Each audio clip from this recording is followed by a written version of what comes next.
না ফেরার দেশে পাড়ি জমালেন দেশের জনপ্রিয় টেলিভিশন অনুষ্ঠান নির্মাতা ও সঙ্গীত শিল্পী হাসান আবিদুর রেজা জুয়েল। গায়কের পরিবার জানিয়েছে, মঙ্গলবার সকাল 11:53 শেষ নিঃশ্বাস ত্যাগ করেন জুয়েল।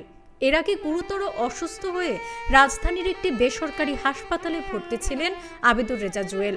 পরে লাইফ সাপোর্টে নেওয়া হলে জুয়েলের শারীরিক অবস্থা কিছুটা উন্নতির দিকে ছিল বলে জানিয়েছিল তার পরিবার। 13 বছর ধরে ক্যান্সারের সঙ্গে লড়াই করেছেন জুয়েল। 2011 সালে জুয়েলের লিভার ক্যান্সার ধরা পড়ে। এরপর ফুসফুস এবং হাড়েও সেটি ক্রমেই সংক্রমিত হয়। শুরু থেকেই দেশে ও দেশের বাইরের বিভিন্ন হাসপাতালে তার চিকিৎসা সেবা চলছিল।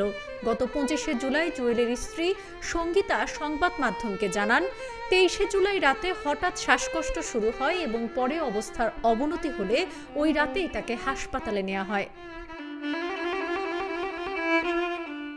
90-এর দশকে যখন ব্যান্ড সঙ্গীত তুমুল আলোচনায়, ঠিক তখনই ভিন্ন একটি কণ্ঠ নিয়ে হাজির হন শিল্পী হাসান আবিদুর রেজা জুয়েল। আয়ুব বাচ্চুর সুরে প্রথম অ্যালবাম কুয়াশা প্রহর প্রকাশ হয় 1993 সালে। প্রথম অ্যালবামে ভক্তদের মাঝে নিজের একটি বিশেষ জায়গা করে নেন তিনি। একে একে প্রকাশিত হয় তার জনপ্রিয় গান। বেশ কিছু সিঙ্গেল ও মিশ্র অ্যালবামে গেয়েছেন জুয়েল। সবচেয়ে বেশি জনপ্রিয়তা পেয়েছে এক বিকেলে অ্যালবামটি। বাবা ব্যাংকার হওয়ার কারণে ছোটবেলায় দেশের বিভিন্ন অঞ্চলে থাকতে হয়েছে তাকে। তবে মা বাবার অনুপ্রেরণাতেই সঙ্গীতে অভিষেক তার। প্রথম শ্রেণীতে পড়ার সময় প্রতিবেশী একজনের কাছ থেকে সঙ্গীতে হাতেখড়ি। চতুর্থ শ্রেণীর ছাত্র থাকা অবস্থায় তিনি মঞ্চে প্রথম গান করেন। সঙ্গীত শিল্পী হিসেবে তিনি এখনও সর্বাধিক পরিচিত হলেও তার আরও একটি বড় পরিচয় টেলিভিশন অনুষ্ঠান ও তথ্যচিত্র নির্মাতা হিসেবে।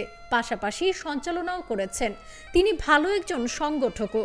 2021 সালে গঠিত সঙ্গীতের 3 সংগঠন নিয়ে সঙ্গীত ঐক্য থেকে বাংলাদেশের তথ্য প্রযুক্তি ও আন্তর্জাতিক বিষয়ক সচিবের দায়িত্ব পালন করে আসছিলেন। সাবরিনা কাজী, কালের কণ্ঠ।